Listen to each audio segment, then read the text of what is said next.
Reading from the Holy Gospel according to Matthew. Glory to you, Lord.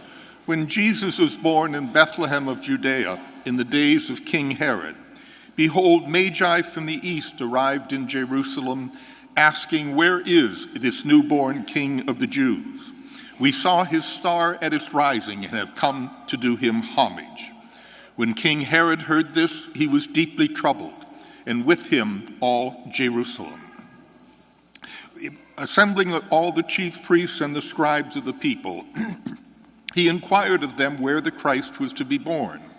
They said, "In Bethlehem of Judea, for thus it has been written through the prophet, 'And you, Bethlehem, land of Judah, are by no means least among the rulers of Judah.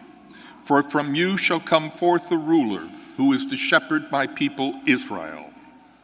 Then Herod called the Magi secretly and ascertained from them the time of the star's appearance. He sent them to Bethlehem and said, 'Go, search diligently for the child. When you have found him, bring me word that I too may do him homage.' After their audience with the king, they set out. And behold, the star they had seen at its rising preceded them, until it came and stopped over the place where the child was. They were overjoyed at seeing the star, and on entering the house saw the child and Mary, his mother. They prostrated themselves and did him homage. Then they opened their coffers and gave him gifts of gold, frankincense, and myrrh. And having been warned in a dream not to return to Herod, they departed for their country by another route. The Gospel of the Lord. Praise to you, Lord Jesus Christ.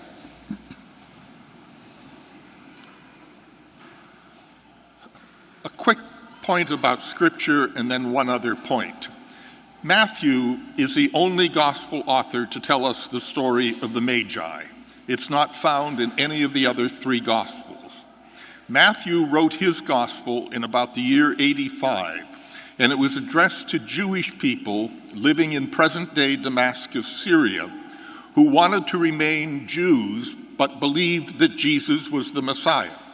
And so the whole of Matthew's Gospel is trying to show how Jesus is the fulfillment of all the Old Testament prophecies.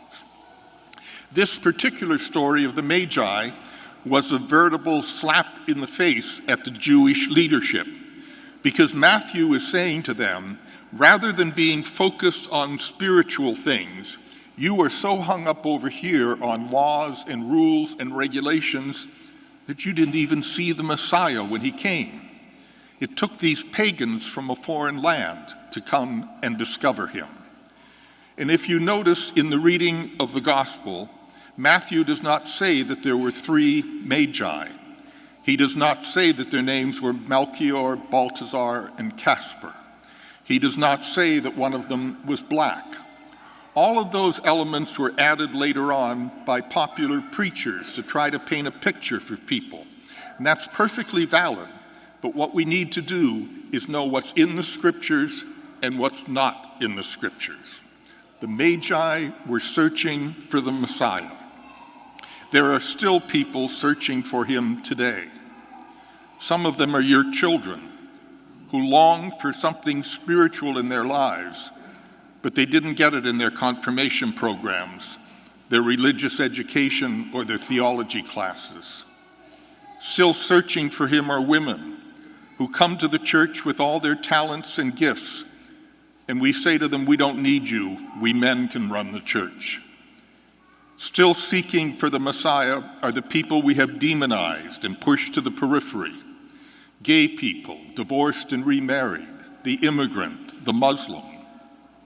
And still looking for the Messiah are the 10% of the American population who now identify themselves as former Catholics, because the church either betrayed them or scandalized them, or perhaps because their conscience is so well formed, they say to themselves, "I can't be part of a church that would cover up the abuse of children."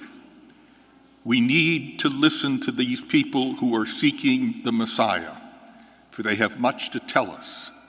Our God is much too large to be confined simply to a ritual or a tradition. We might find him in the most unlikely of places, just as the Magi found the Christ. Amen.